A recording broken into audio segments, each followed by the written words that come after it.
And I just wanted to say a small thing for your audience to understand the reality about Hamas.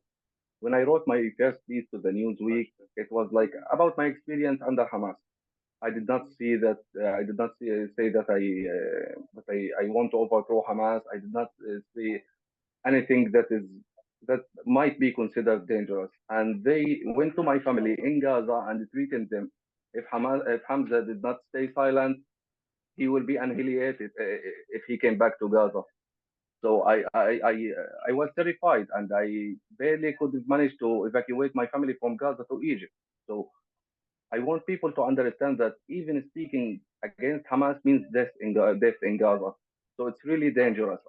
Yes, I lost money, but on the other hand, I got many great friendships, and I got connected to great people. You have to With go this. through some sort of vetting process. Like, do they have to extensively interview you in order for you to claim refugee status? Yeah, they interviewed me twice, and I told them all about my case, and that was 2 months ago. And currently, I'm waiting for them because it's not an easy process, and it takes time. It takes much time.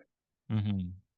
Well, I really applaud you a lot for speaking out, to put yourself out there and also to put yourself potentially in danger too, because I'm sure a lot of people would want to silence you or discredit you. And potentially you might lose friendships or relationships as a result.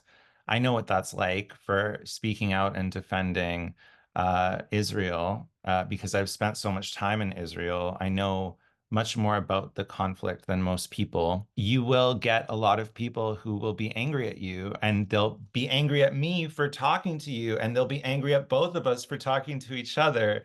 And I think anytime people actually want to come together and have conversation that's about peace and connectivity, like that's what pisses people off the most, because they've bought into this story and this narrative, and anything that challenges their narrative, they just can't handle. They can't, like, it makes their head explode. We know the truth of who we are, and we know that we're good people who want, peace, and we want to do the best we can to put out positive messages and truth to people.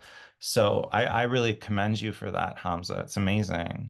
And I always got know that I am on the right way when I get criticism from both sides.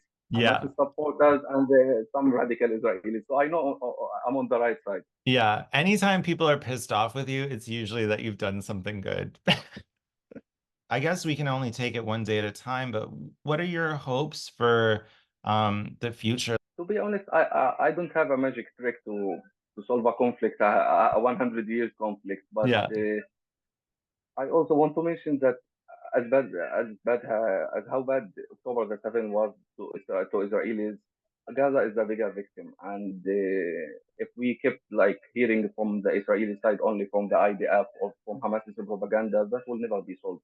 We need to hear more from you, and I think that's also on the Palestinian Authority to encourage Palestinians to start talking with Israelis, and for the Israeli authorities to work with whatever pragmatic Palestinians they could manage and they could find. And I think they will find money.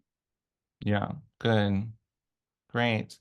Well, it was really nice to meet you and to talk with you. And I hope that your voice continues to be amplified. And please tell your friends who, are similar to you to speak out, because we really need your voices. We need to hear from people that want peace and don't want this radicalization to take hold in the West.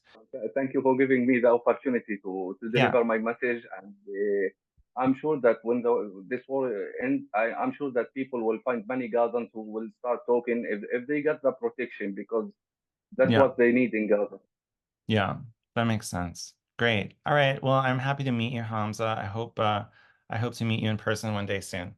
Okay. Inshallah. Thank you. Okay. Bye. Bye bye.